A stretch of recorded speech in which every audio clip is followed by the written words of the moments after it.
বিসমিল্লাহির রহমানির রহিম। মাননীয় স্পিকার, আসসালামু আলাইকুম।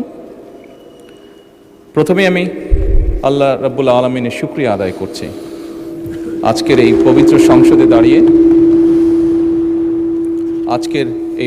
সংসদে দাঁড়িয়ে বাংলাদেশের মানুষের ভোটে নির্বাচিত বাংলাদেশ জাতীয়তাবাদী দল কি পরিকল্পনা গ্রহণ করেছে দেশের মানুষের স্বার্থে, দেশের মানুষের জন্য, সেগুলো বলার সুযোগ করে দেওয়ার জন্য।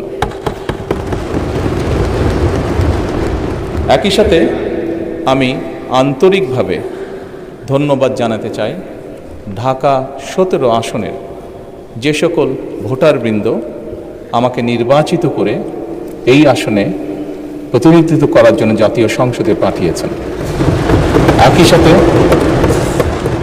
একই সাথে যারা ভোট দেননি, আমি মনে করি আমার পবিত্র দায়িত্ব বাংলাদেশের নাগরিক হিসেবে তাদেরকেও প্রতিনিধিত্ব করা, তাদেরকেও দেখতে হবে। মাননীয় স্পিকার, সরকারের নির্বাচন ইশতেহারে ঘোষিত কার্যক্রমসমূহ বাস্তবায়নের জন্য সকল মন্ত্রণালয় বিভাগ আগামী 180 দিন, আগামী অর্থ বছর এবং আগামী 5 বছরের কর্মপরিকল্পনা প্রণয়নের জন্য এরই ভিতরে বিভিন্ন প্রকার উদ্যোগ গ্রহণ করেছে। ইতিমধ্যে নির্বাচনী ইশতেহারে ঘোষিত কিছু গুরুত্বপূর্ণ কার্যক্রম বাস্তবায়নের লক্ষ্যে উল্লেখযোগ্যভাবে অগ্রগতিও হয়েছে।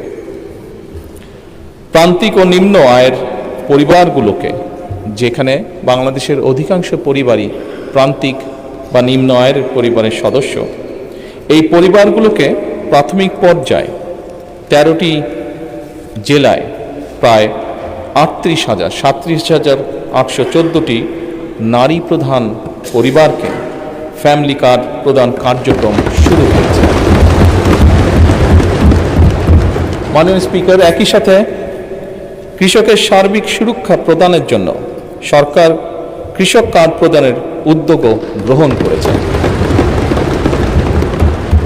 প্রাথমিক পর্যায়ে কৃষি সম্প্রসারণ অধিদপ্তরের মাধ্যমে বাংলাদেশের 8টি বিভাগের 10টি জেলার 11টি উপজেলায় 11টি ব্লকে পাইলটিং কাজ শুরু হয়েছে। এছাড়া নির্বাচনী অঙ্গীকার বাস্তবায়নের লক্ষ্যে ইতিমধ্যে সরকার শস্য, ফসল, পশুপালন ও মৎস্য খাতে 10,000 টাকা